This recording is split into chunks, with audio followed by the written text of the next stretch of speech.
En la clase anterior abordamos la arquitectura del siglo XIX desde el punto de vista de la relación entre varios factores complejos, ¿no? Por un lado, la búsqueda de los estilos históricos, la utilización de esos estilos históricos como un lenguaje.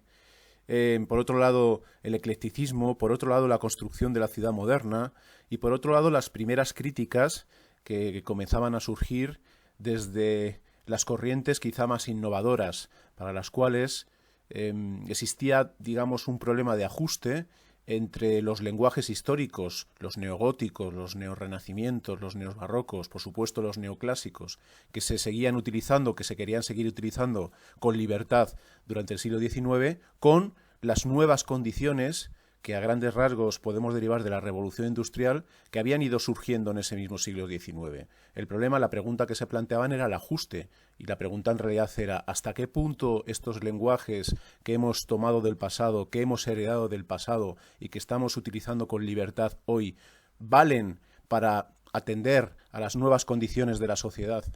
¿Valen para también desarrollar las posibilidades de los nuevos materiales y hasta qué punto valen, por tanto, para configurar un estilo propio, un estilo de nuestra época? Estas reflexiones, como digo, pues me habían venido de la mano de personajes como Viollet-le-Duc, en parte también como Ruskin, aunque desde un punto de vista más conservador, también desde Semper, y en general estaban, por decirlo así, en el espíritu de la época, estaban entre la sensibilidad de los arquitectos del siglo XIX, o por lo menos de la parte más inquieta de esos arquitectos del siglo XIX.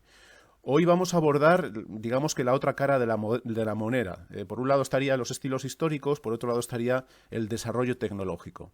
Y lo vamos a abordar a través de las nuevas construcciones, las grandes construcciones, las construcciones radicalmente innovadoras que van a brotar, que van a surgir en el siglo XIX, de la mano, fundamentalmente, de profesionales que no están ligados directamente a la arquitectura, profesionales que a grandes rasgos podemos meter bajo el saco, en el saco de los ingenieros, aunque también va a haber otro tipo de profesionales muy importantes, por ejemplo los jardineros, que van a resultar con figuras como Paxton absolutamente innovadoras en el campo de la arquitectura. Las innovaciones van a ser de muchos tipos, aunque nosotros vamos a abordar el problema desde el punto de los nuevos tipos constructivos. Y todos ellos, todas estas innovaciones, tienen que ver con el desarrollo de nuevos materiales y de nuevas técnicas constructivas, de las cuales, por lo menos durante una primera etapa, la más importante va a ser la técnica de construcción con acero, en sus diversas variantes. Primero con un hierro más o menos convencional, luego ya con un acero laminado, pasando por un acero moldeado, en un proceso cada vez más acelerado, podríamos decir, que va a conducir a la posibilidad ya pronto, en los años 1830, incluso antes, de construir de una manera completamente diferente a como se había hecho anteriormente y generando también esquemas constructivos muy diferentes también a los de la tradición. Todo ello, por supuesto, hay que entenderlo en el contexto del gran proceso que está transformando de manera radical las sociedades europeas, fundamentalmente la sociedad británica, que es donde este proceso surge. Ese proceso, por supuesto, es la revolución industrial. Es un proceso que tiene un origen económico, pero que enseguida va a tener consecuencias sociales y políticas. Desde el punto de vista económico y técnico, pues lo vamos a asociar a la creación de grandes ciudades productivas, donde en origen va a haber dos grandes industrias relacionadas entre sí. Por un lado, la primera es la industria textil, la producción de textiles a través de la máquina de vapor, de grandes telares accionados por la máquina de vapor. La máquina de vapor va a ser la clave de todo este proceso, un invento desarrollado pues desde mediados del siglo XVIII, finales del siglo XVIII por James Watt y sus socios.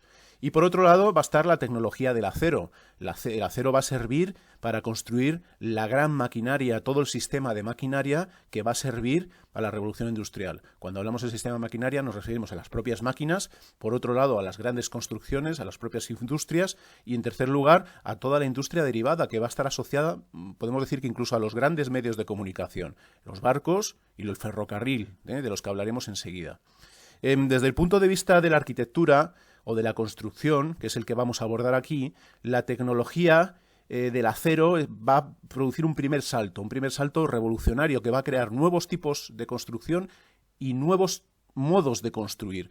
Eso podemos empezar a abordarlo dando un repaso a cuáles son estas innovaciones, en los tipos edificatorios. Y el primero de ellos probablemente sean los puentes. De hecho, la primera construcción de acero con una escala pues ya razonable es un puente. Es un puente que se construye cerca de Birmingham, todavía en pleno proceso de desarrollo de la revolución industrial, de la industria de la revolución industrial, en 1777. Fijaros que es un puente relativamente modesto, en el que lo que ocurre es que de momento no hay un entendimiento de que la nueva tecnología permite construir con formas diferentes a las tradicionales. Lo que se hace, como veis aquí, es mantener, por decirlo así, la directriz de un puente de piedra con un arco de medio punto y sustituir la piedra por el nuevo material, pero manteniendo hasta cierto punto las formas, ese arco de medio punto. Por supuesto, el resultado es algo muchísimo más ligero, algo que hasta cierto punto se puede prefabricar, aunque de momento esta construcción tan liviana no está hecha con el acero laminado, con las grandes vigas de acero laminado que va a permitir la industria pues 30, 40, 50 años después, sino todavía con piezas muy pequeñas hechas con sistemas tradicionales, sistemas todavía vinculados al mundo de la forja. Pero en cualquier caso ya está esa voluntad de ir transformando los modelos tradicionales en algo distinto, algo mucho más fácil de fabricar, algo mucho más ligero. El siguiente paso va a tener que ver con la influencia, con el influjo cada vez mayor del que podemos considerar en realidad uno de los grandes inventos de la revolución industrial de este periodo, si no el mayor, que es el ferrocarril. El ferrocarril no deja de ser una de las aplicaciones de la máquina de vapor. Una máquina de vapor que genera movimiento se puede aplicar a cualquier máquina. Se puede aplicar a un telar para producir el movimiento del telar, se puede aplicar a una dinamo, se puede aplicar también. Si se le coloca ruedas, se le puede aplicar al ferrocarril, se puede convertir en un ferrocarril. Y eso es lo que se hizo ya bastante pronto en el proceso de la Revolución Industrial, en torno a 1830, buscando, esto fue en Gran Bretaña, buscando dos objetivos. En primer lugar, un método eficiente y rápido para transportar las mercancías desde los centros de producción hasta los puertos, porque esas mercancías, lo que se producía en esas fábricas, fundamentalmente eran elementos textiles, eran productos textiles que se exportaban al mercado europeo y también progresivamente al mercado colonial con el que iba a hacerse Gran Bretaña, ¿no? Y en segundo lugar, un método también, o un sistema para no solamente transportar mercancías, sino también transportar personas. Esto fue una revolución extraordinaria, porque por primera vez en la historia se disponía de un concepto, que es el concepto de la velocidad, la posibilidad de conectar grandes ciudades en un único día, cosa que antes llevaba días, varios días de viaje utilizando pues medios de locomoción tradicionales, desde el ir simplemente andando hasta la diligencia, ¿no? Con el ferrocarril se introduce por primera vez ese concepto de velocidad en las sociedades europeas, en las sociedades occidentales, y esto va a transformar radicalmente el territorio.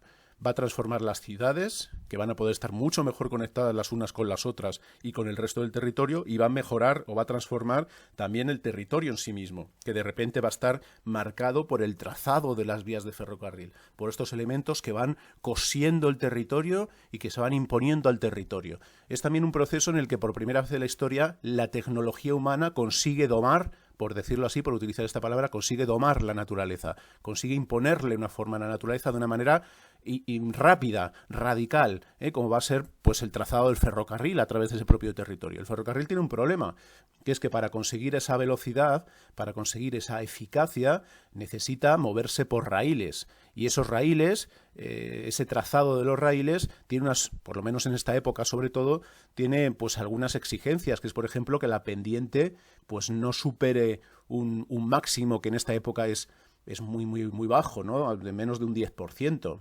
El raíl no admite subir grandes cuestas, para decirlo de una manera coloquial. Y esto va a tener una consecuencia en la construcción, que es cuando el ferrocarril, por ejemplo, se ve obligado, el trazado del ferrocarril, a pasar por un gran río. Tradicionalmente, no puede hacer lo que se hacía tradicionalmente. Tradicionalmente la diligencia iba por una carretera serpenteando por la ladera hasta buscar el paso más adecuado, y allí había un pequeño puente, se pasaba el puente y luego volvía a subirse la ladera hasta la cota superior. El ferrocarril no puede hacer eso. Si está subiendo por una cota alta, tiene que continuar por esa cota alta, no puede bajar para salvar el río. Conclusión, son necesarios grandes puentes para salvar los desniveles. Y eso es la primera gran innovación, el primer gran impacto que va a tener el ferrocarril desde el punto de vista de los tipos constructivos. La primera solución para construir estos grandes puentes pues va a ser una solución literalmente basada en los perfiles metálicos. Se van a hacer cajones de acero, hechos con esos perfiles modulados, todo con roblones, porque todavía no existía la técnica de la soldadura, de tal manera que ese cajón, que tiene mucho canto y por lo tanto trabaja muy bien como si fuese una viga, además el acero, ya sabemos que el acero tiene una gran resistencia a tracción y a flexión, y por lo tanto se puede utilizar como una viga, como una gran viga, pues con esa gran viga que se coloca, que se iza y se apoya en unos elementos, en unas pilas de piedra, a través de esa gran viga se resuelve el problema del paso y por el interior se introduce el ferrocarril directamente. Sin embargo, la innovación mayor no va a estar en estos puentes, grandes vigas, ¿no?, sino que va a estar un invento que surge también en torno a 1835, que es el puente colgante. El puente colgante era algo ya conocido en la tradición constructiva. La diferencia es que los puentes tradicionales se hacían de cuerdas y elementos también del tablero se hacía de madera. El salto se da cuando se aplica el acero que tiene una gran resistencia, insisto, a tracción. Y en este caso lo que se utiliza es algo que ya conocemos, de lo que hemos hablado al abordar las cúpulas, ¿no?, que es que la forma óptima para resistir, por decirlo coloquialmente, una tensión es la parábola. Es lo que se llamaba la catenaria. Si tomamos una cadena y las dejamos a su propio peso, esa cadena va a tomar la forma de una parábola. Depende de la longitud que tenga la cadena y de la distancia entre los apoyos, pues tendrá más perfil, descolgará más o menos. Bueno, pues literalmente con esa idea es con la que van a trabajar los grandes ingenieros británicos de este periodo. Es el periodo de las grandes obras de ingeniería, de las grandes innovaciones de ingeniería, un periodo extraordinario para la historia de la construcción. Pues partiendo de esta idea, los grandes ingenieros británicos van a plantear el modelo de puente colgante moderno, que consiste en 3 elementos. Fundamentalmente, 2 apoyos que se colocan en los extremos.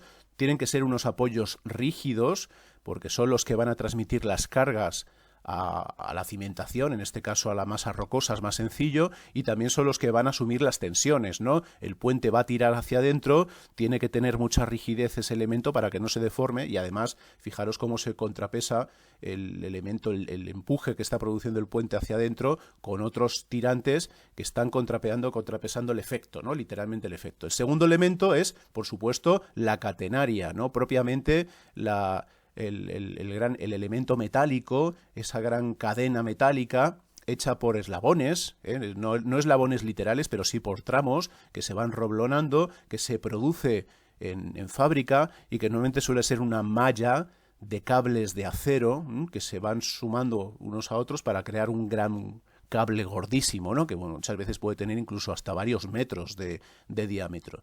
Ese elemento, que es la catenaria, se descuelga de las pilas, toma una forma controlada y de ese elemento, de esa catenaria, se descuelgan de nuevo a través de una serie de tirantes metálicos, se descuelga el tercer elemento fundamental, que es el tablero, que es el lugar por donde se pasa. El tablero cumple 2 funciones. Primero, permitir el paso, obviamente, en este caso el paso del ferrocarril, y segundo, evitar que el puente, al ser tan ligero y al tener que dar una respuesta al traqueteo, ¿no?, del tren, que es un elemento muy pesado, que además se mueve, por lo tanto genera unos movimientos en sentido transversal que pueden ser muy peligrosos para el puente, es decir, que lo mueven como si fuese la acción del viento, ¿no? De hecho, los grandes accidentes que se produjeron en esta época y que se siguen produciendo con cierta frecuencia en los puentes colgantes es cuando se producen 2 efectos, ¿no?, el paso del ferrocarril y el viento, sobre todo la acción del viento, que tiende a mover el puente en el sentido transversal, ¿no?, para el cual no está del todo calculado. Si eso no se calcula bien, ese efecto, el puente puede torcerse y puede romperse, ¿no? Pues para evitar ese efecto hay varias maneras, pero una de ellas es hacer que el tablero sea más pesado de lo que sería estrictamente necesario. Al estar colgado no necesitaría en principio ser un elemento muy pesado, podría ser un elemento ligero, pero darle peso ayuda a estabilizar todo el conjunto. Y esa es la solución estándar que se plantea desde el principio en estos puentes colgantes. Este es el puente, uno de los primeros grandes puentes colgantes que diseña probablemente el mayor ingeniero del siglo XIX, que ya es mucho decir, porque pensad que es el siglo también de Eiffel, por ejemplo, en Francia, que es Brunel, que va a ser un gran ingeniero, un extraordinario ingeniero británico de este periodo, digamos, heroico, ¿no?, de la Revolución Industrial. Bueno, aquí vemos modificaciones. Fijaros que esto es una solución que se va a llevar por todo el mundo, ¿no? Aquí veríais un caso también extraordinario y por todos conocido, que es el puente de Brooklyn, que se hace poco después en Nueva York para salvar el río Hudson, y fijaros cómo tiene la misma estructura, las pilas rígidas, el puente, la catenaria y luego el tablero, en este caso un tablero todavía más gordo, ¿no?, para darle estabilidad al conjunto, además porque va a tener varios niveles, va a tener un nivel inferior para el ferrocarril, un nivel superior para los vehículos rodados, etcétera. ¿Cómo se construían? Pues la parte más compleja es la del tendido de los cables. Había que hacer unas pasarelas. Este proceso, insisto, sigue siendo hoy el que se sigue produciendo. Cuando vemos un puente colgado se siguen construyendo así, con nuevas maquinarias, pero el proceso es muy parecido.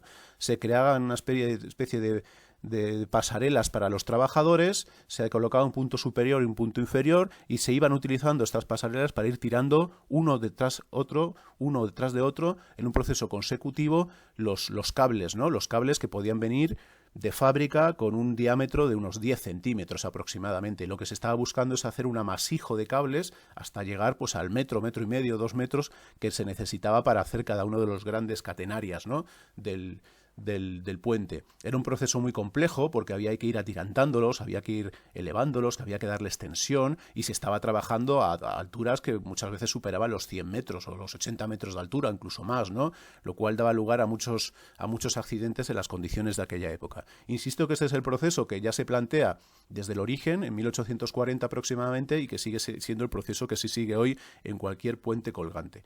En los puentes colgantes se complementarán con otro tipo de puentes, ¿no?, que son puentes en celosía, grandes puentes en celosía, que en este caso sirven también para cubrir grandes distancias, por ejemplo, en un estuario de un río donde hay que salvar pues 500 metros de longitud. Pues lo que se van haciendo son grandes tramos de sistemas de celosía que trabajan en voladizo, que van vinculados a un apoyo central y que se van sujetando los unos a los otros, por decirlo así. Esto es un esquema que también va a diseñar Brunel y otros ingenieros de la época y que sigue un planteamiento pues que ya en la propia época se intentó transmitir desde un punto de vista casi intuitivo, ¿no?, que es este que están sugiriendo estos personajes que trabajan en la obra, ¿no?, la obra de ese puente. El peso central, que está representado por este señor, el punto más desfavorable, se compensa primero con los dos apoyos, ¿no?, que serían estos de aquí, que veis en la parte superior, representados por los otros dos personajes. ¿Qué ocurre? Este peso central tiende a caer, ese elemento tiende a caer, va a generar dos efectos tanto en el brazo como en la madera. El brazo va a tender a bajar, va a trabajar a tracción, por tanto va a tender a estirarse, y este punto, como va a tender también a bajar, va a comprimir contra el apoyo. Tracción y compresión. Estos elementos o estos señores, bajo el peso del señor que está en el medio, tenderían a caerse hacia la izquierda, porque fijaros que no están anclados al suelo, están sentados en una silla. ¿Cómo se puede compensar o contrarrestar ese empuje o esa tendencia al vuelco? Pues colocando un peso equivalente en los extremos, también vinculados también a un elemento de compresión y de tracción. Es decir, anclando el puente a donde tiene sentido anclarlo, que es en los extremos, donde hay un elemento rígido, ¿no?, que es el terreno para poder anclarlo, de tal manera que la carga se distribuye de una manera directa con un peso al suelo y luego con un elemento de anclaje rígido que también está asumiendo por las tensiones, los empujes, ¿no? Este esquema tan intuitivo que se sugiere también en esta especie de experimento visual es el que se está produciendo a una escala mayor y con otros problemas derivados de la escala, por supuesto, en este tipo de puentes que hemos visto anteriormente.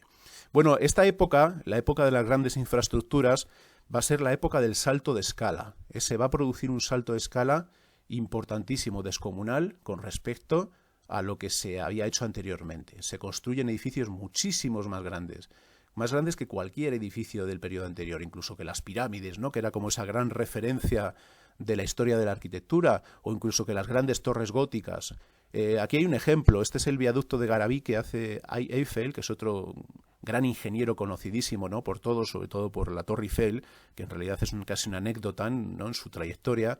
Eiffel pues presidió una gran compañía que va a trabajar en toda Europa, y quizá una de sus obras más finas, más extraordinarias, es este viaducto de Garabí, el que, como veis, está resuelto fundamentalmente de nuevo con una parábola que se apoya en dos elementos rígidos que conectan la parábola con el suelo. Esa celosías pues contiene la parte superior, o sostiene la parte superior, también un tablero que se va distribuyendo, cuya carga se va distribuyendo en apoyos intermedios de la celosía, y luego en dos pilas que van transmitiendo la carga al suelo. Es una estructura muy sencilla, pero lo interesante es ver el tamaño, ¿no?, la distancia entre apoyos. Eso se llama luz estructural, que permite resolver. Y de una manera muy intuitiva, pues Eiffel transmite esta idea, fijaros, colocando de una manera como referencia de tamaño, colocando Notre Dame justo por debajo de la cota de la celosía, es decir, cabría Notre Dame, incluido la flecha que Viollet-le-Duc acababa de reconstruir en aquellos años, ¿no?, como vemos aquí. Es decir, se está produciendo un salto de escala, y por supuesto en estas grandes construcciones de ingeniería sugieren el orgullo, ¿no?, que sentían estos grandes ingenieros y en general la sociedad por estos desarrollos tecnológicos tan importantes que se estaban produciendo. Bueno, la pregunta sería, claro, ¿qué ocurría con los arquitectos? Hay aquí una especie de desfase, ¿no? Los mismos arquitectos cuya preocupación, por un lado una preocupación basada en el progreso, ¿no?, construir la ciudad moderna, la ciudad del siglo XIX, las grandes avenidas, los grandes monumentos, eso por un lado, pero por otro lado tener que recurrir a los estilos históricos, a la imitación, a la adaptación de los estilos históricos, eso por un lado, y por otro lado estas grandes obras de ingeniería, cuyo lenguaje no tiene nada que ver con el de ningún estilo histórico, que está trabajando en otros conceptos completamente distintos, que están aprovechando las nuevas tecnologías constructivas, en este caso el acero, etcétera, ¿no?, y están sirviendo pues a la nueva maquinaria de la revolución industrial, en este caso al ferrocarril. Bueno, pues ¿qué pasa con ese desfase? Pues efectivamente hay un desfase, hay una especie de, hasta cierto punto, de contradicción, aunque en aquella época no se vio del todo como una contradicción. Pero fijaros qué cosas ocurrían, ¿no? Cuando estas infraestructuras quedaban en medio del campo, pues a nadie le preocupaba, porque no tenían un impacto visual, nadie esperaba que una infraestructura tuviese que cumplir un papel de monumento, era simplemente una construcción utilitaria. Pero ¿qué ocurría cuando estas infraestructuras, por ejemplo, los puentes que atravesaban los ríos, ¿no?, de las ciudades, estaban en el corazón de las ciudades? Por tanto, se les exigía hasta cierto punto que fuesen un monumento, que cumpliesen una función en el decoro cívico, en el decoro de la ciudad, en las expectativas visuales de la ciudad, ¿no?, en la belleza de la ciudad. Pues lo que ocurría eran cosas como estas, ¿no?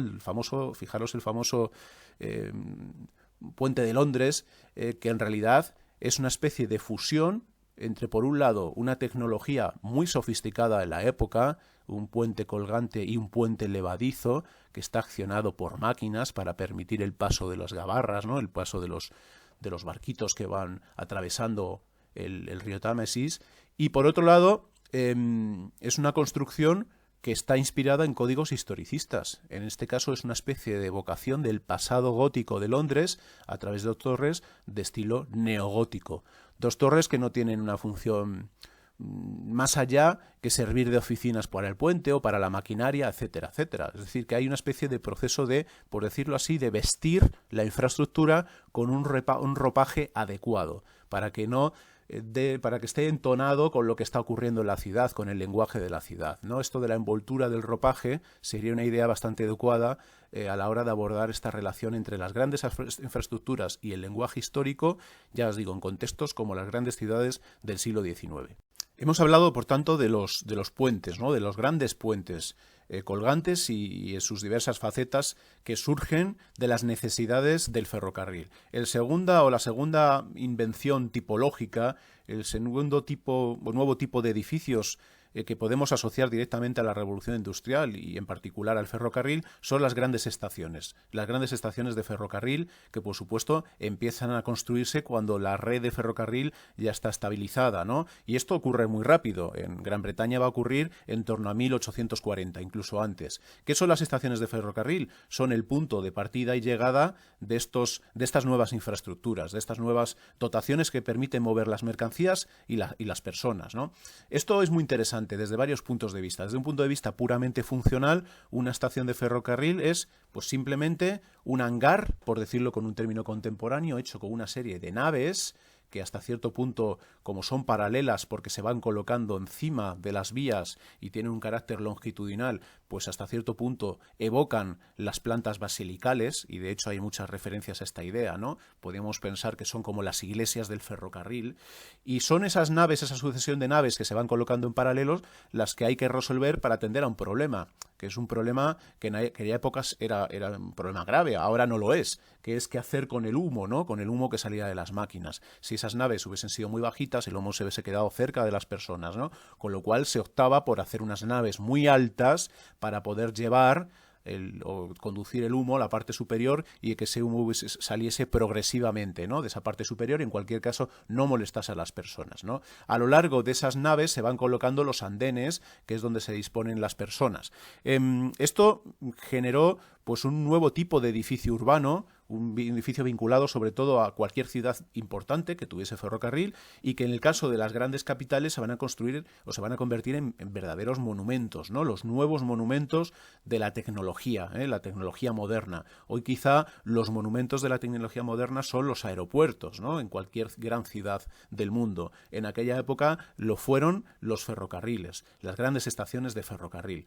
Esto va a ser un tema, de esto hablaremos en la próxima clase, pero lo anticipo, va a ser un tema que va a interesar muchísimo a los pintores, ¿no? A los pintores de mediados del siglo XIX, sobre todo a los pintores impresionistas, ¿no? Que van a obsesionarse en algunos casos por reflejar la atmósfera tan singular que se generaba en estas grandes naves, ¿no? La atmósfera del humo, de las máquinas, la atmósfera muchas veces de la niebla, las sutilezas en los cambios de la iluminación, del claroscuro, el movimiento de las personas, ¿no? Van a crear una especie de nuevos paisajes urbanos vinculado a estos espacios de la tecnología. Por lo tanto, fijaros que va a tener una repercusión inmediata este tipo de edificios también en el arte.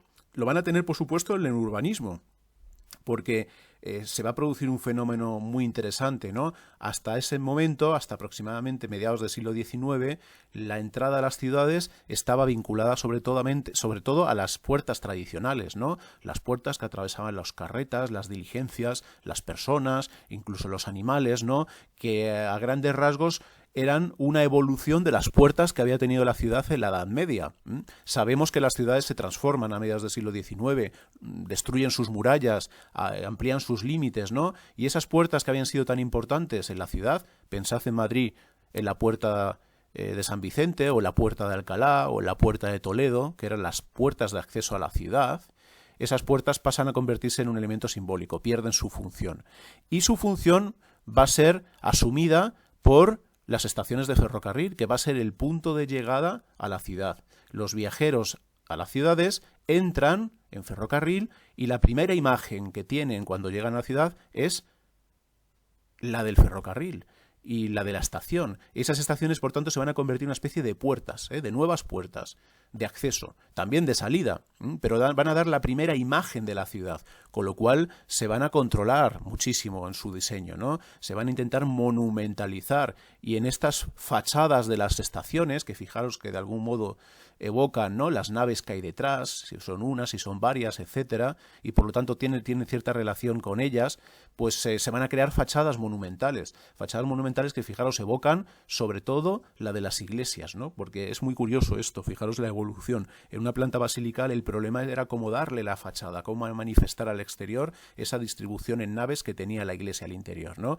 Que esto es un problema que ensayaron una y otra vez los arquitectos del Renacimiento. Pues aquí ocurre algo parecido, pero a otra escala. Hay un sistema de naves por detrás y esas naves que están por detrás se manifiestan en una serie de tramos de fachada que asimilan las líneas interiores o expresan las líneas interiores que tienen esas naves del ferrocarril, ¿no?, que tienen esas naves de la estación. Es decir, hay un intento de monumentalizar y las estaciones se convierten en puertas de acceso a la ciudad, que dan una imagen de la ciudad. De hecho, todavía en algunas estaciones españolas se utiliza el término puerta, ¿no? Puerta de Atocha, ¿eh? Es una puerta a la ciudad. Tiene ese carácter simbólico. Esto es muy importante porque esta tecnología va a tener, como os digo, del ferrocarril va a tener un impacto muy importante, tanto en el territorio como en las propias ciudades, en el mundo del urbanismo.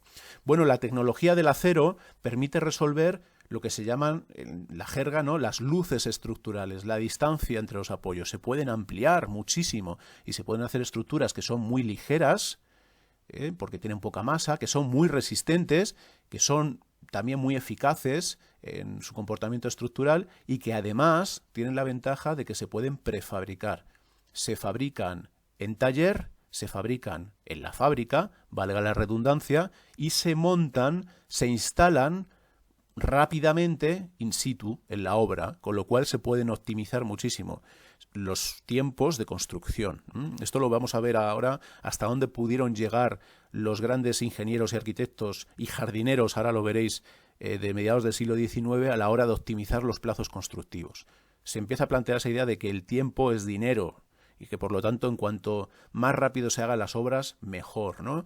Ya hemos hablado de la aceleración que supuso el ferrocarril, pues una faceta de la aceleración es el tiempo, ¿no? La relación costo-tiempo, ¿no?, que es tan típica de nuestra sociedad capitalista y que está surgiendo con muchísima fuerza en estas sociedades del siglo XIX. Bueno, estas estructuras de celosía que se empezaron a aplicar en las estaciones de ferrocarril, etcétera, en otro tipo de edificios funcionales, se van a ir extrapolando, se van a ir aplicando a otro tipo de edificios, a otro tipo de dotaciones. Aquí veis un caso muy divertido, ¿no?, hasta cierto punto, porque se asemeja mucho a nuestra cultura moderna, que es pues crear grandes piscinas para todos los públicos. En este caso en Viena. Es un edificio de 1840 que se cubre un gran espacio y se deja el espacio interior para la piscina, ¿no?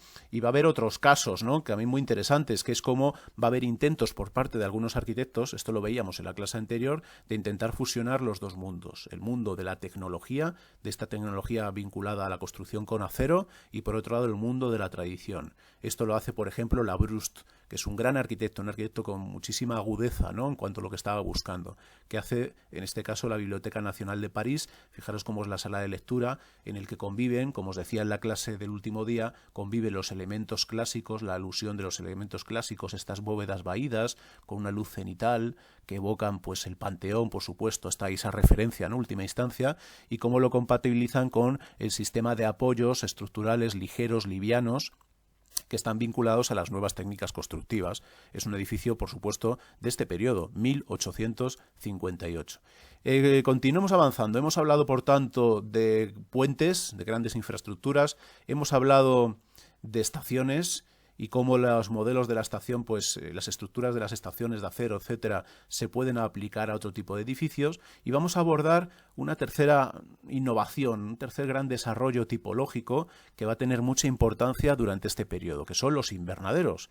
Los invernaderos en origen, y fijaros en esta imagen, eran construcciones muy modestas, construcciones que servían para la producción o para la aclimatación de especies de climas cálidos, sobre todo en climas fríos, ¿no? Sobre todo en origen estuvieron en jardines botánicos, también en palacios. Fueron muy famosos, por ejemplo, los invernaderos que estaban concebidos para suministrar naranjas pues a los reyes de los países del norte de Europa, ¿no? Los hubo famosísimos, por ejemplo, en Versalles.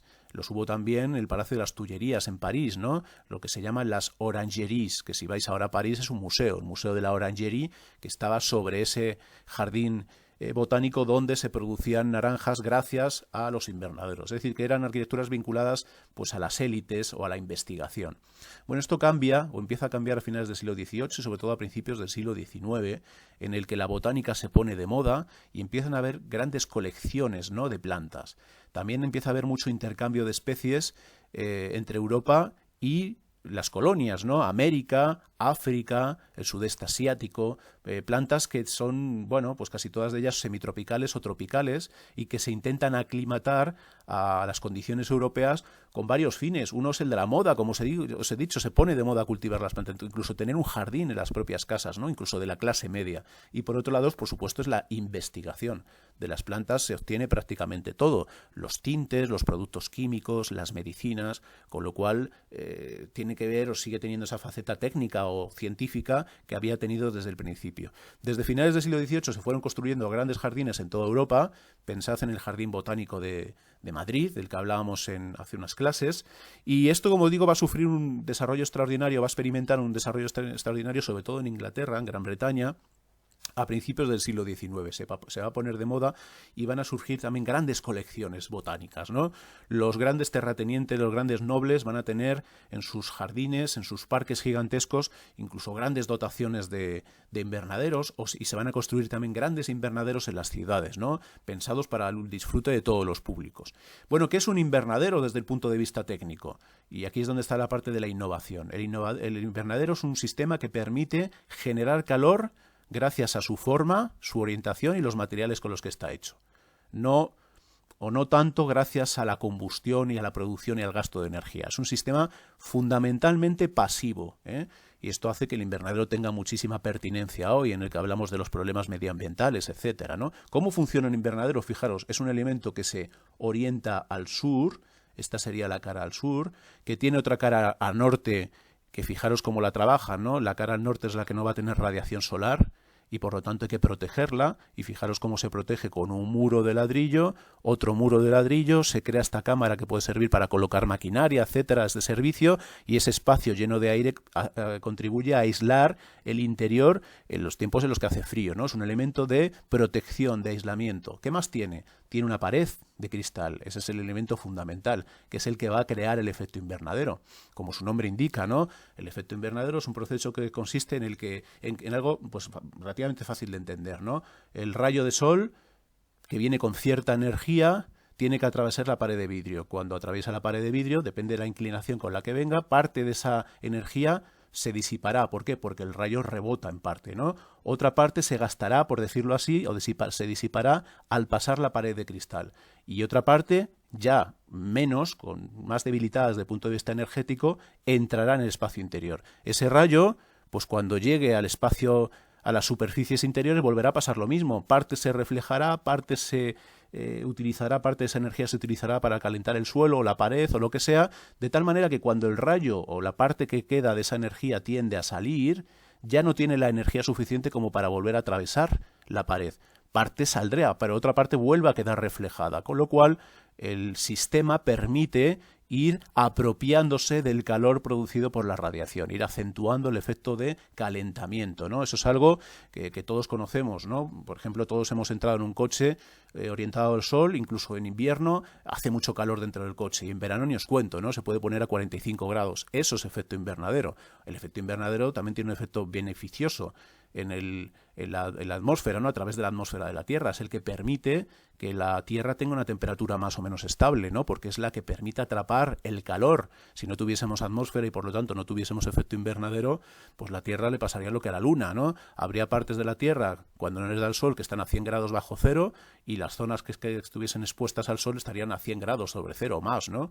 Con lo cual no habría una regulación térmica. Y luego está la otra faceta, que cuando hablamos del efecto invernadero hablamos del sobrecalentamiento, ¿no? Del recalentamiento de la Tierra, debido a que la capa atmosférica, pues con los gases que llamamos de efecto invernadero, no permite disipar tanto calor como en sus condiciones normales, y por lo tanto el calor queda atrapado debajo de la atmósfera y se recalienta la superficie de la Tierra, ¿no? Por decirlo así, con mucha simplificación. Fijaros que es un fenómeno físico que tiene valor o validez a muchas escalas, y aquí a esta escala permite generar dentro una temperatura mucho mayor que en el exterior, siempre y cuando haya sol, claro, y permite, por tanto, aclimatar especies que provienen de climas distintos, ¿no? De climas como el tropical. ¿Qué ocurre? Pues hay dos problemas. Cuando no hay sol, ¿qué se hace? Pues lo que se hace es se enciende la calefacción, que es la que veis aquí. En este caso es una calefacción por aire. Va a haber muchos sistemas. Esto es muy interesante porque los sistemas de calefacción centralizada que hoy tenemos en nuestras casas se inventan justamente en este periodo, en torno a 1820, y luego se irán desarrollando para aplicaciones, primero no en casas, sino en edificios como estos, como aplicaciones más tecnológicas, en otros usos. ¿Y qué ocurre? Que en verano se puede recalentar, ¿no? Cuando hay un exceso de radiación se puede recalentar el invernadero. ¿Qué se hace? Abrir unas compuertas arriba y abajo para crear una corriente de ventilación. Con lo cual esto dio pie a unos desarrollos muy sofisticados, ahora veremos, en cuanto a compuertas, en cuanto a funcionamiento, en cuanto a construcción. Hay más cosas que no he dicho. Fijaros que esta pared, que tiene masa, tanto la pared como el suelo, va a funcionar muy bien durante las noches. ¿Qué ocurre durante el día? Se calienta, ¿no? Ese calor, en parte, se va a acumular en estas paredes de ladrillo, que tienen mucha masa térmica y tienen inercia térmica, de tal manera que por la noche, cuando se enfría el ambiente y el invernadero tiende a perder el calor, porque el aire está más frío, pues estas superficies que han ido acumulando el calor durante el día van a cederle el calor al ambiente, ¿no? Van a cederle el calor a las plantas. Fijaros cómo lo sugiere este dibujo. Lo sugiere con esta enredadera que trepa por la superficie del muro. ¿Por qué? Porque el muro por la noche va a radiar calor y va a evitar que estas plantas se hielen, ¿no? Cuando bajen las temperaturas. Es decir, hay un conocimiento muy intuitivo, pero no solamente muy intuitivo, sino también luego muy científico y muy directo de los fenómenos físicos que están ocurriendo en el interior del invernadero, y la forma del invernadero responde a esas condiciones. No lo he dicho, pero por ejemplo, ¿por qué la pared se inclina? La pared se inclina para adaptarse a la inclinación media del Sol en un periodo que puede ser normalmente el invierno, ¿no? Cuando el Sol viene con menor inclinación, más bajito. ¿Para qué? Para que el rayo de sol entre perpendicular a la superficie de vidrio y se refleje lo menos posible. Si el rayo viniese muy inclinado, pues rebotaría, ¿no? En parte, se reflejaría en parte y entraría menos. Si la superficie del vidrio se adapta más o menos a la inclinación media que va a tener el sol durante este periodo de invierno, primavera, otoño, que es cuando se necesita, pues garantizaremos que entre más radiación dentro del invernadero y por lo tanto también garantizaremos que funcione mejor, ¿no? Fijaros que este esquema es el esquema básico y esto se va a ir desarrollando muchísimo, ¿no? Va a haber casos en los que esta forma, que es una forma como industrial, podríamos decir así, no vinculada a la tradición arquitectónica de ningún tipo, pues se intente monumentalizarla, igual que ocurre con los puentes, ¿no? Y va a haber ejemplos como este que veis aquí, que es un invernadero en una gran casa británica que se inspira pues en la estructura de bóvedas de abanico. Es un sistema de bóvedas de abanico, pero metálico o de madera, en el cual se dejan los intersticios con vidrio y se genera esta especie de invernadero monumental. Pero esta no va a ser la tónica general. Lo normal es que con muchísimo rigor se plantee el invernadero como un problema de eficiencia. De eficiencia, podríamos que decir, termodinámica. ¿Qué más se va a hacer? Pues esto lo va a permitir, lo va a permitir la tecnología del vidrio. Primero el vidrio, porque el vidrio hasta este momento era un elemento muy caro, que además había que hacerlo artesanalmente. Se soplaban los vidrios uno a uno, las piezas de vidrio por tanto no podían superar los 30 centímetros aproximadamente, esa era la media. Los procesos de fabricación del vidrio en este periodo se mejoran muchísimo, de tal manera que ya en torno a 1840 se pueden hacer vidrios pues, de unos 50 centímetros de ancho y 1,5 metros de largo, ¿no? Con lo cual es una gran transformación. También se abarata relativamente, no demasiado, pero se abarata, y luego va a haber cosas que van a contribuir a que se abarate, ¿no? Por ejemplo, la bajada de impuestos, y va a hacer que el vidrio se empiece a convertir en un material típico de la construcción, ¿eh? En general se van a ampliar los tamaños de las ventanas, se van a poder construir grandes vidrieras y la aplicación más inmediata es la de los invernaderos, por supuesto. ¿Cómo se coloca el vidrio? Pues se coloca de una manera muy racional en una serie de perfiles que en principio en origen van a ser de madera y luego más progresivamente se irán construyendo a través de perfiles metálicos, ¿no? Perfiles de acero. ¿Y qué más? Pues fijaros, como cada vez son mayores las especies que se van colocando dentro, incluso palmeras, empezarán a construirse palmeras, de ahí viene la palabra palm house, la casa de las palmeras, pues se va a empezar a optar por construir edificios mucho más grandes, ¿no? ¿Y cómo lo van a hacer? Pues fijaros, van a utilizar formas curvas.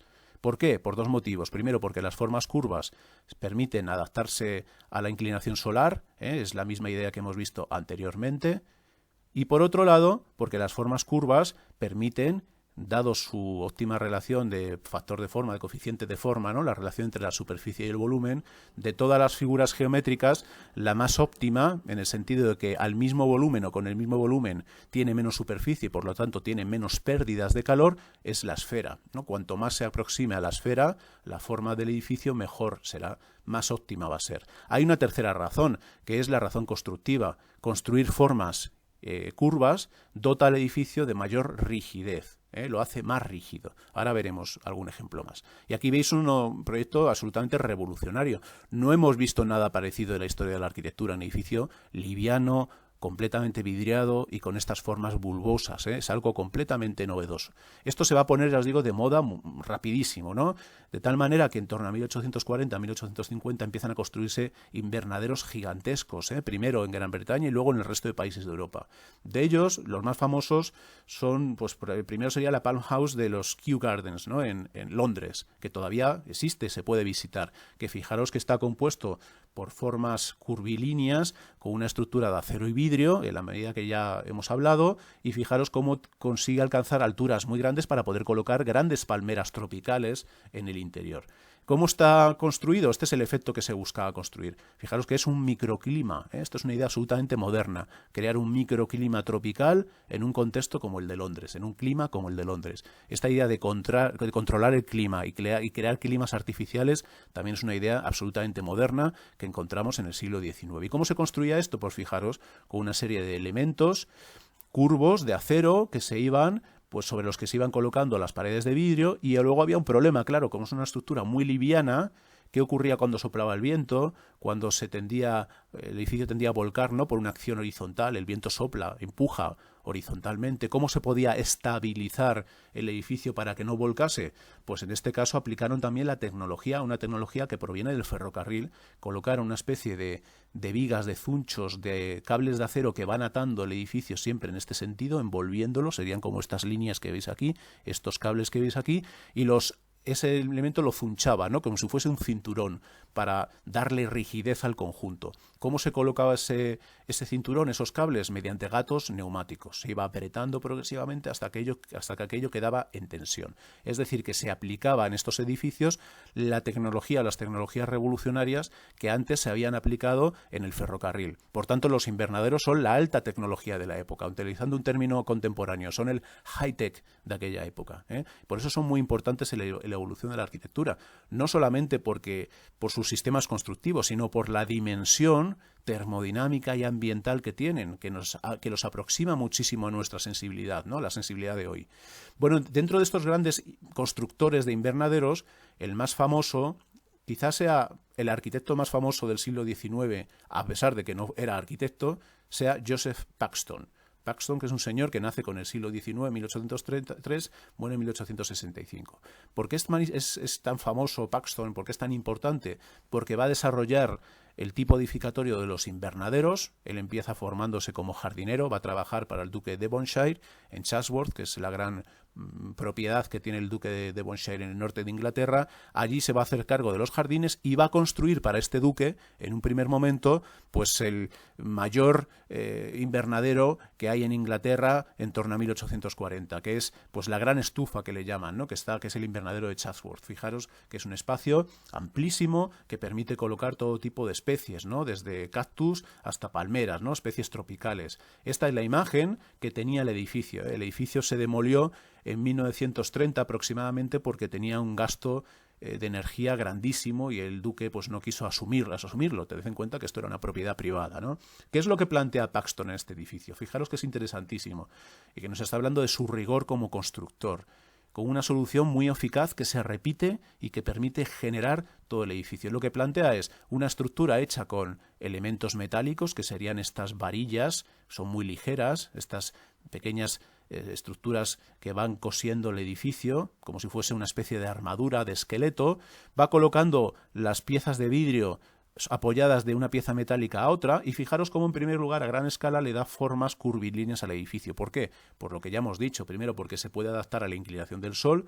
Segundo, porque permite o hace que se pierda menos calor por su coeficiente de forma. Y tercero, porque dota de rigidez al conjunto. Las formas curvas son más rígidas y las formas son más rígidas, es decir, se deforman menos que las formas rectas. Es más fácil, ¿no?, hacer un elemento rígido, un edificio rígido, utilizando esas formas curvas. Bueno, la clave, y esta es muy interesante porque se ve en esta fotografía, que no es de la construcción, sino lo que es una fotografía posterior de una rehabilitación, es que la habilidad con la que lo hace Paxton, ¿no?, que nos está hablando que tenía una mentalidad de constructor de primera fila. Fijaros, es un edificio muy ligero, que tiene el riesgo, por tanto, de que se tumbe, ¿no?, de pierda estabilidad, de que no termine de funcionar. Sobre todo debido al soplo, ¿no?, al viento, ¿no?, esas cargas horizontales que van a afectar al edificio perpendicularmente a la fachada. ¿Qué hace Paxton? Fijaros, utiliza sin renunciar a la ligereza, utiliza la forma como factor de rigidización del edificio. ¿Cómo lo hace? Pues ahora lo vamos a ver. Lo que hace es responder a una pregunta. La pregunta es, ¿puedo conseguir que la propia forma del edificio sea más rígida que una forma convencional? La respuesta es sí. ¿Y cómo lo hace? Directamente doblando la superficie de la fachada, de la envoltura, doblándola para que esa doblez dote de rigidez a todo el conjunto. Pensemos en un ejemplo de la vida real. Si tomamos una hoja de papel, un folio, tal y como lo tenemos, recto, con la superficie plana, tal y cual nos viene de fábrica, lo intentamos colocar en vertical, se nos caerá. Pero si ese mismo papel lo vamos doblando, vamos dotándole de pliegues sucesivos como si fuese una especie de acordeón, podremos colocarlo en vertical perfectamente, resultará estable y además se deformará menos, resultará también más rígido. Eso es lo que hace directamente Paxton, y esa doblez, esos pliegues son los que tiene la fachada, tanto la parte inferior como la parte superior. ¿Y qué más hace? Pues gracias a esos pliegues utiliza y saca partido también incluso al vidrio. El vidrio, en lugar de ser solamente un elemento de revestimiento, se convierte en un material que consigue también rigidizar el conjunto, porque se va colocando en este sentido entre un pliegue y otro, se va convirtiendo en la superficie del pliegue. ¿Qué distancia hay entre los elementos constructivos, entre los elementos de acero? Pues aproximadamente el metro o metro y pico, que en aquella época era la máxima distancia con la que se podía construir o fabricar los paneles de vidrio. Con lo cual, fijaros que está haciendo una estructura absolutamente pensada, y pensada desde el punto de vista de la forma, desde el punto de vista de la rigidización, de la estabilidad, y pensada para sacarle también el máximo partido posible a dos materiales fundamentales: el acero, la estructura de barras que conforma el esqueleto, por decirlo así, del edificio, y por otro lado el propio vidrio, que sirve para generar el efecto invernadero, para proteger del viento, para proteger de la lluvia, para permitir, claro, que pase la luz del sol, pero también sirve para rigidizar todo el conjunto. Eso nos está hablando de la absoluta capacidad que tiene para pensar desde un punto de vista innovador la arquitectura, la capacidad que tiene Paxton. Insisto, era un especialista en jardines, está formado como jardinero, no había pasado por ninguna escuela de arquitectura, etcétera. Y probablemente el hecho de que no hubiese pasado por ninguna escuela de arquitectura donde le hubiesen enseñado los estilos históricos, la copia de los detalles de los edificios del pasado, etcétera, le permitió mirar la arquitectura desde un punto de vista desprejuiciado, ¿no? Y generar nuevas formas. La habilidad que había demostrado Paxton al construir este tipo de grandes edificios en muy poco tiempo y de una manera eficaz fue la que le llevó a convertirse en el proyectista, en el arquitecto del edificio más grande que se va a construir en el siglo XIX y uno de los edificios más importantes de toda la historia de arquitectura, que es el Crystal Palace, que se va a construir en 1851 con ocasión de la primera gran exposición universal que se hace. Es una exposición universal que va a estar promocionada por el príncipe Alberto, que es el marido de la reina Victoria, que va a dirigir o va a controlar el proceso y que se va a acompañar de especialistas, ¿no? Uno de estos especialistas va a ser Paxton. Es un edificio, como veis, que está basado en la repetición modular. Repetir un mismo elemento, que sería este tramo, a través de dos perfiles de acero y en torno a los cuales se va colocando vidrio, repetirlo muchísimas veces para generar una escala mayor, en este caso una gran escala, ¿no? Que no tenía parangón con ningún tipo de edificio de la época. ¿Para qué servía este edificio? Era un gran contenedor para colocar en su interior todo tipo de objetos provenientes de las fábricas inglesas, también de las colonias, objetos artísticos, y no solamente de Inglaterra, sino de todos los países desarrollados del mundo. Era una especie de exhibición de los poderes del capitalismo, podemos decir así, ¿no? Es una cosa también novedosa en cuanto a sus objetivos. Fue visto primero con mucha prevención, con mucho escepticismo, pero cuando se construyó la gente directamente se entregó al edificio, ¿no? Fue uno de los edificios más exitosos de todo ese siglo.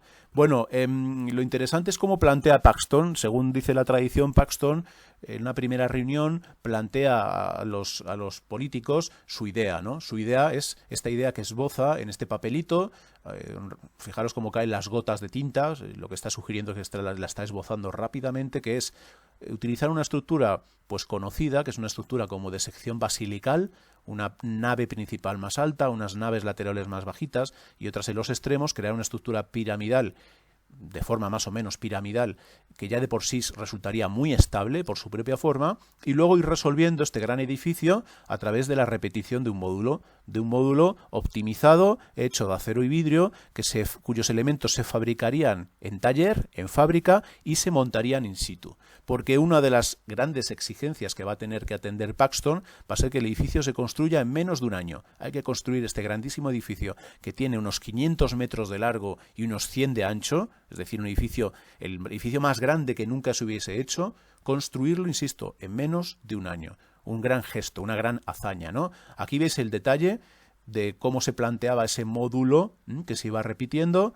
y cómo planteaba la planta, claro. La planteaba desde un punto de vista genérico, era un gran contenedor, no tenía contenido. El contenido eran los objetos, los pabellones que se iban a construir dentro, a diferencia de las exposiciones de Universales de hoy, que tienen sus propios pabellones, ¿no? Cada país tiene su edificio en un recinto ferial. Aquí los pabellones se colocaban dentro de esta gran cubierta de acero, de esta gran cubierta de acero y vidrio.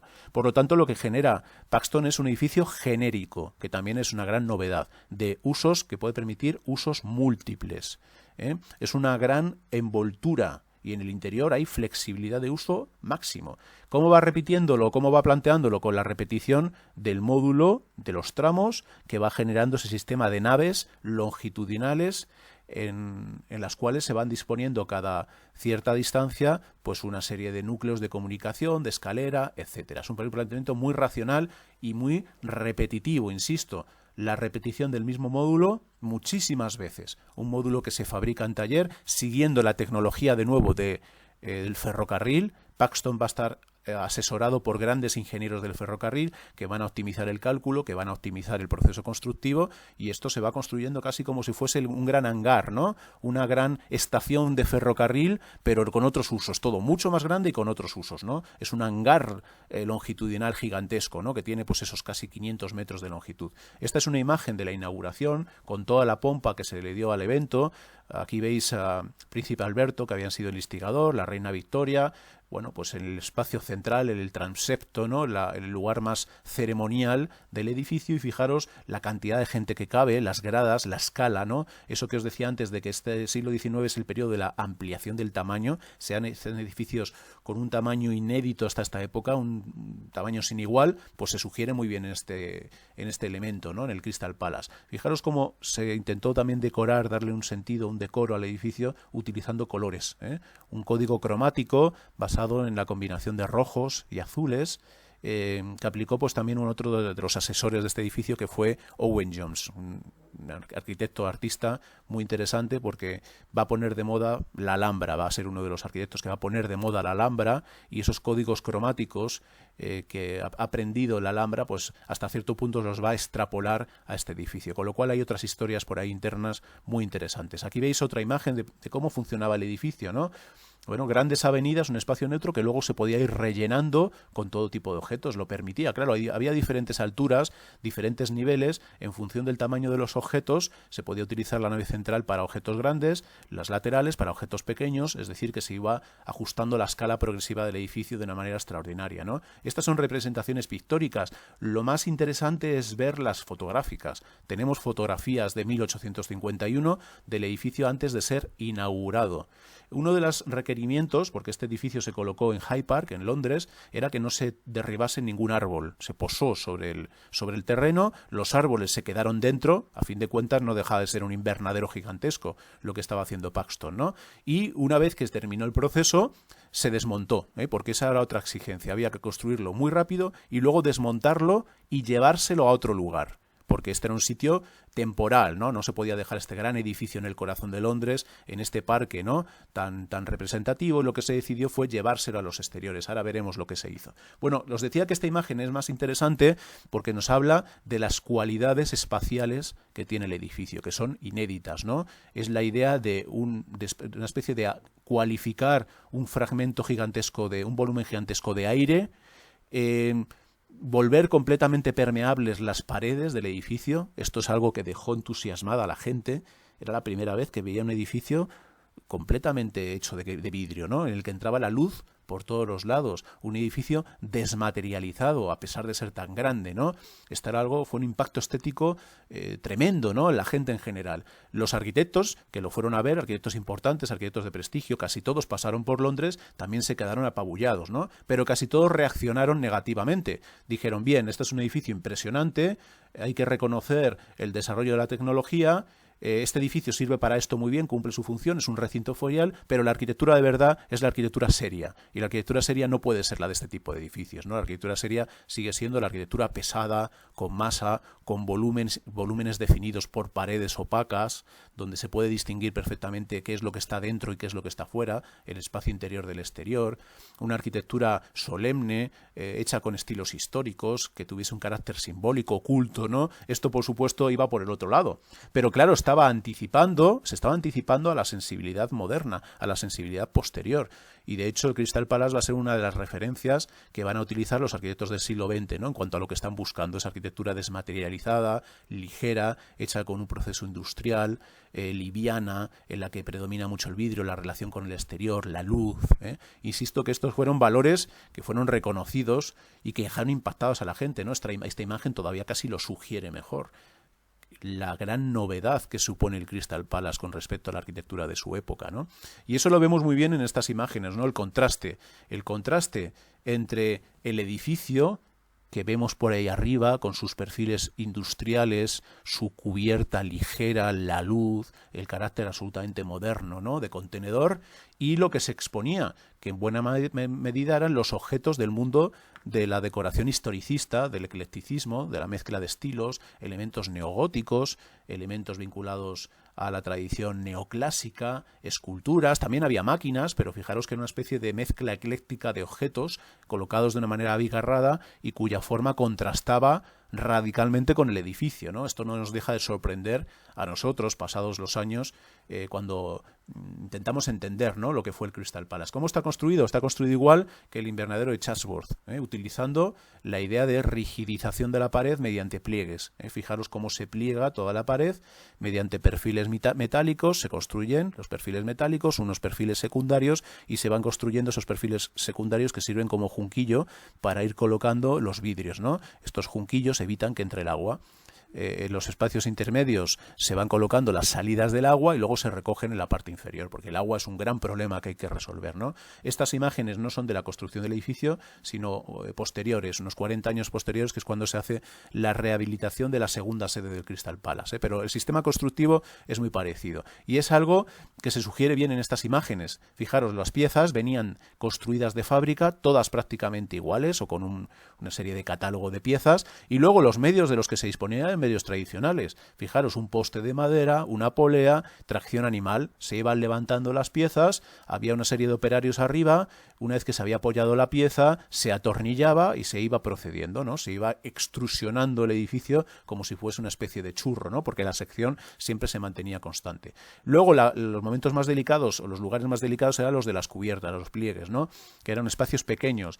El siglo XIX tenía la triste ventaja de que podían utilizar mano de obra infantil, Se utilizaban las minas, por supuesto se utilizaban estos edificios. Entonces se colocaban a estos niños sobre esta especie de carrito con pues una versión de las vagonetas, ¿no?, del ferrocarril, que se iba moviendo por la parte superior del edificio, y en ese movimiento los niños iban colocando los vidrios uno detrás de otro, y también los elementos de junquillo, ya aprovechaban para ir limpiándolos y dejándolos perfectamente colocados. Era, por tanto, un proceso completamente industrializado que hizo o que consiguió dos cosas: que el edificio no solamente se construyese en el tiempo que se había pedido, que era menos de un año, sino en 8 meses, ahorrando incluso 3 meses. Fijaros que un edificio de este tamaño, insisto, casi 500 metros, el mayor edificio nunca construido, se pudo ejecutar en 8 meses, cosa que ahora no conseguiríamos, o que conseguirían probablemente solo los chinos, que son más eficaces en la logística, ¿no? Y segundo, hacerlo sin que muriese ningún operario, lo cual también tiene mucho mérito. Nos está hablando de las virtudes de Paxton como organizador, ¿no?, como organizador de grandes construcciones.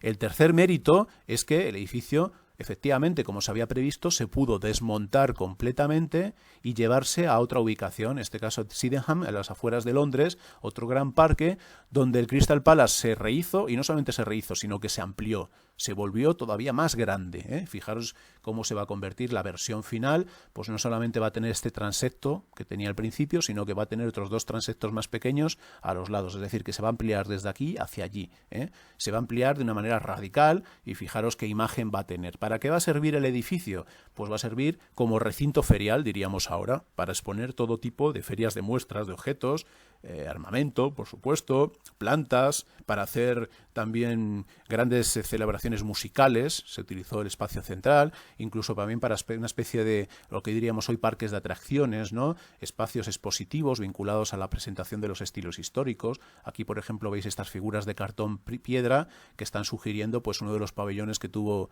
el Crystal Palace en origen, que fue el pabellón egipcio. También tuvo un pabellón islámico, un pabellón, bueno, todos los estilos históricos estuvieron representados y que nos están hablando de la emergencia, está surgiendo pues una nueva sensibilidad, que es la sensibilidad de la cultura de masas. Este edificio está cumpliendo muchas de las funciones o desempeñando muchas de las funciones que después desempeñarán los centros comerciales y los recintos feriales nuestros, ¿no? Con lo cual tiene también esa dimensión moderna.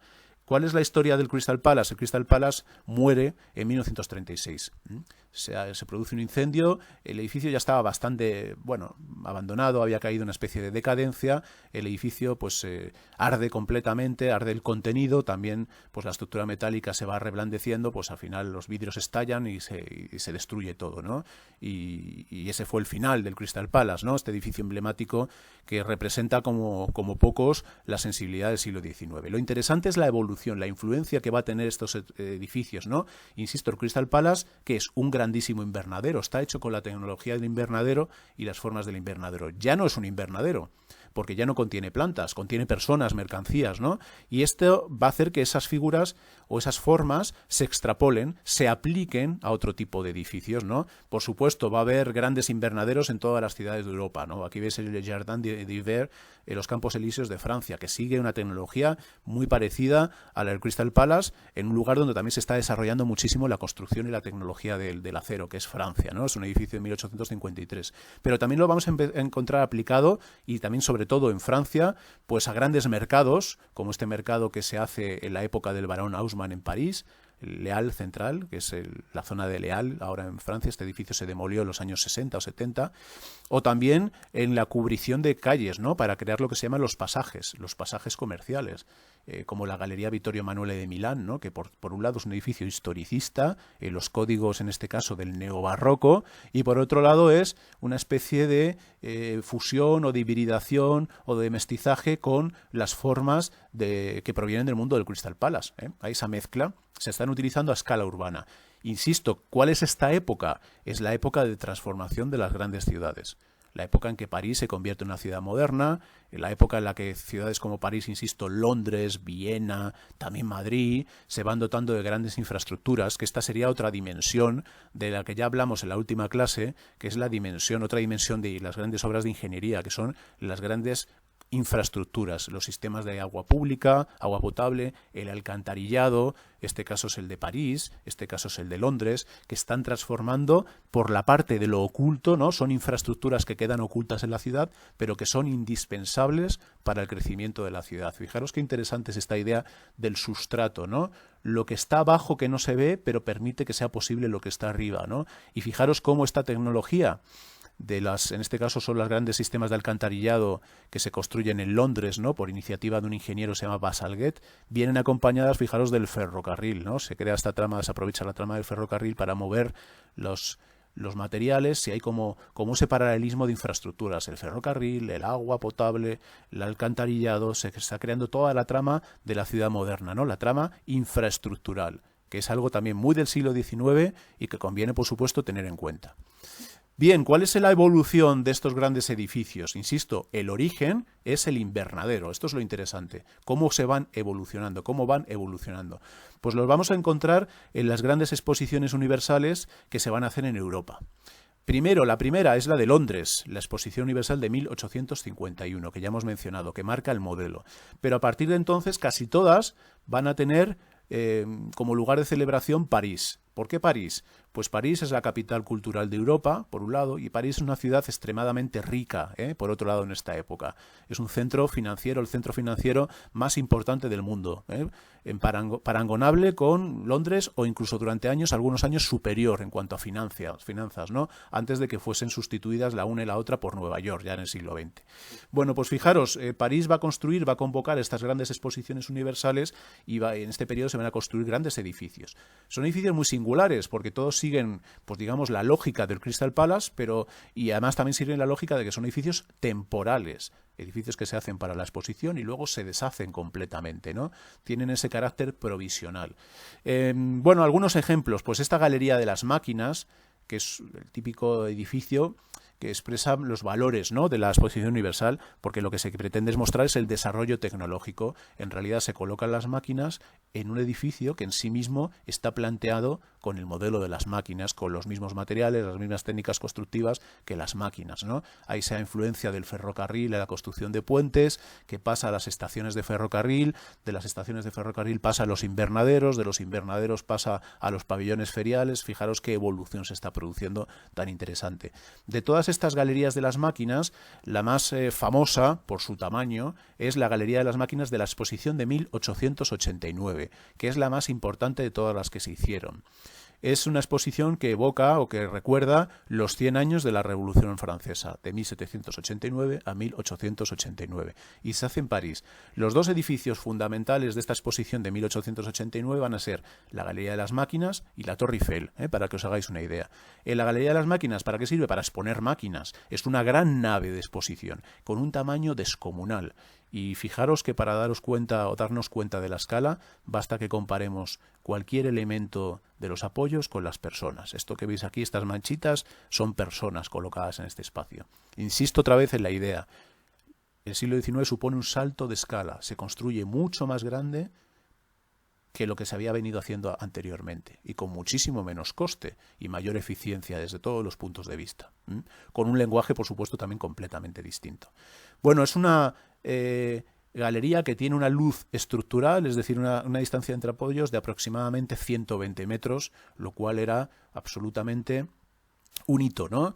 Esas luces las resolvían los puentes colgantes, para hacernos una idea, o las grandes celosías como el viaducto de Garabí que hemos visto de Eiffel, ¿no? Y ahora se aplican a edificios. Se está dando a los edificios el tamaño de las grandes infraestructuras. ¿Cómo se hacía esto? Con elementos metálicos traídos de taller, traídos de fábrica, que luego se iban uniendo mediante roblones, estructuras atornilladas, ¿no? Insisto, porque todavía no existían los procesos de soldadura que existen ahora. Aquí veis cómo son esos elementos, la escala que tienen estos elementos, y fijaros cómo están absolutamente roblonados todos. Todos tienen esas cabezas de tornillo que no van con rosca, sino que se colocaban en caliente, ¿no? Se calentaban los tornillos al vivo, al rojo vivo, y con un tornillo se hacían los agujeros y con una maza, ¿no?, se iban metiendo a presión esos roblones calentados al rojo vivo, de tal manera que cuando quedaban o se enfriaban, quedaban fusionados con la estructura base. Era una manera, por tanto, de unir los elementos con muchísima eficacia estructural.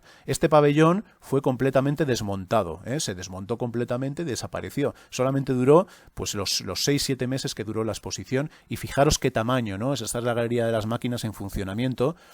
Era tan grande que hubo que colocar un ferrocarril interior para que la gente pudiese moverse con comodidad y ver desde arriba las máquinas, ¿no?, para convertir las máquinas en una especie de espectáculo, un espectáculo que se podía admirar desde la parte superior del edificio. Y vamos a terminar la clase de hoy con este elemento simbólico, que es el otro gran edificio que se construye para la Exposición Universal de 1889, que es la Torre Eiffel.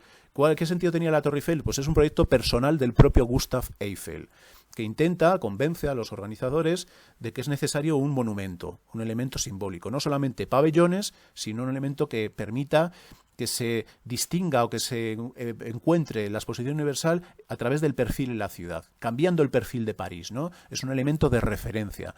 ¿La vocación cuál es? Los obeliscos. Están trabajando con la idea del hito vertical. El obelisco cumple una función parecida a la de los obeliscos del barroco, pero claro, a otra escala y con otros sistemas constructivos. ¿Qué es en realidad, por tanto, la Torre Eiffel? En su momento no tenía función.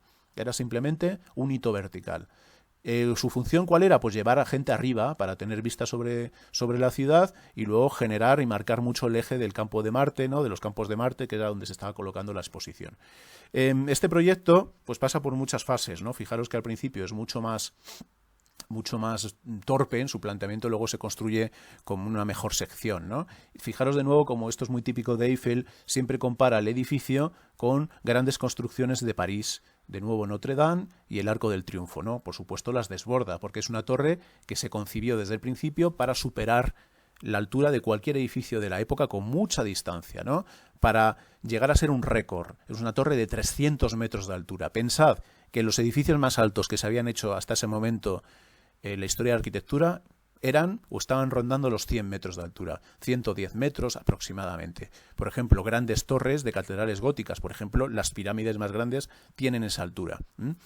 Eso supone pues un tercio de lo que va a tener la Torre Eiffel. Es un salto de nuevo de escala que se consigue. Bueno, Eiffel va a tener muchísimos problemas para recaudar el dinero. ¿Por qué? Porque la pregunta es, ¿para qué sirve esto? De acuerdo, es un monumento, pero ¿para qué sirve eso? Y además va a tener muchísima oposición con respecto al público culto, ¿no? Del París de esa época, que era un público educado en los valores de los neos, ¿no? De los estilos históricos, y para los cuales esto les va a parecer pues una especie de cosa hortera de el carácter o un edificio ostentoso, ¿no? De la nueva tecnología, una tecnología que, insisto, para ellos, para la gente culta y educada de la época y refinada, podía ser admisible en grandes infraestructuras o en un pabellón ferial que luego se desmontaba, ¿no? Para cumplir un uso determinado, pero que no podía formar parte del catálogo de monumentos de una ciudad. Fijaros qué visión tan distinta de la nuestra, ¿no? Para quienes la Torre Eiffel es el gran símbolo de París. En aquella época no lo era y tuvo muchísimo rechazo. Eiffel no consiguió, de hecho, el dinero necesario y lo tuvo que poner él. Casi fue un riesgo suyo. El resultado fue que la torre se convirtió pues el edificio más famoso de la exposición. Gracias a las entradas, por supuesto, Eiffel recuperó todo lo que había puesto. Y no solamente eso, sino que cuando se terminó la torre, que se hizo, fijaros, con las técnicas de los puentes, sobre todo, y las técnicas de las grandes construcciones ingenieriles, con grandes perfiles que venían de la fábrica, de la industria, que se iban colocando, se iban uniendo mediante roblones. También se inventaron estos ascensores tan singulares que se van moviendo pues, siguiendo la pendiente de la torre, bueno, con un proceso de complejidad muy grande. Pues el edificio fue tan exitoso que se consiguió, entre el público general, se consiguió que se mantuviera. Fue el único que se mantuvo, o uno de los pocos que se mantuvo, de toda la exposición universal. Aún así, fijaros que fue objeto de todo tipo de caricaturas, de mofas, etcétera, porque, insisto, el público culto hizo una gran campaña para que se demoliese, ¿no? Porque para ellos alteraba el perfil de París, no tenía nada que ver con el lenguaje monumental de París, en definitiva era feo. Esto lo va a decir un crítico y literato muy famoso en aquella época, Huysmans, va a decir que la Torre Eiffel es una locura de un ferretero, ¿no? Bueno, pues una vulgaridad en toda regla. ¿Qué va a salvar a la Torre Eiffel de esos procesos, esas críticas demoledoras? Pues que se le va a encontrar un uso en el que nadie había pensado cuando se construyó en 1889, que es en 1914 estalla la Primera Guerra Mundial. Es una guerra en la que por primera vez se aplica la guerra industrializada, con aviones, con tanques, también con dirigibles, y por tanto las telecomunicaciones se convierten en algo fundamental. Se va a convertir en una torre de telecomunicaciones para la guerra, y es la función que desde entonces va a tener. En este caso, Eiffel fue capaz de prever, sin quererlo, un uso que va a ser fundamental en todas las ciudades, la necesidad de transmitir las ondas para generar esas telecomunicaciones. De hecho, a partir de esta época, todas las ciudades importantes van a ir construyendo sus propias torres de comunicación. Torres que casi todas alcanzan, tienen que ser siempre los edificios más altos de las ciudades. Tienen que tener todas van a tener todas, y de hecho lo podéis mirar, entre 200, 300 metros. En Madrid existe el típico famoso Pirulí, ¿no? Torre de Comunicaciones Nacional. Bueno, pues tiene que ver con esta línea genealógica. La Torre Eiffel va a ser durante bastante tiempo, unos 30 años, tampoco es tanto, si lo miramos en la historia de la arquitectura, el edificio más alto del mundo, y va a ser superado por la nueva generación de edificios altos que van a ser los rascacielos que se van a construir en Nueva York y en Chicago, pues a partir de 1920, que ya van a superar, pues algunos de ellos, como el Empire State, va a superar pues claramente los 300 metros y se va a convertir en el edificio más alto del mundo durante mucho tiempo, ¿no? Pero la Torre Eiffel va a ser un éxito extraordinario y una gran referencia y el gran símbolo del desarrollo tecnológico del siglo XIX. Por lo tanto, el siglo XIX como hemos podido ver en estas dos clases, desde el punto de vista de la arquitectura va a suponer un periodo de grandes transformaciones. La transformación de las ciudades, la transformación de la sociedad a través de la revolución industrial y la creación de nuevos tipos edificatorios y nuevas técnicas constructivas que luego tendrán un impacto importantísimo en el siglo XX. En la siguiente clase abordaremos el siglo XIX desde el punto de vista del arte de la pintura, y ya os anticipo que va a ser en la pintura el siglo XIX tan revolucionario como lo fue en la arquitectura. Incluso podríamos decir que desde muchos puntos de vista más todavía, ¿no? Porque va a abrir las puertas a lo que después se llamará arte moderno o el arte de las vanguardias.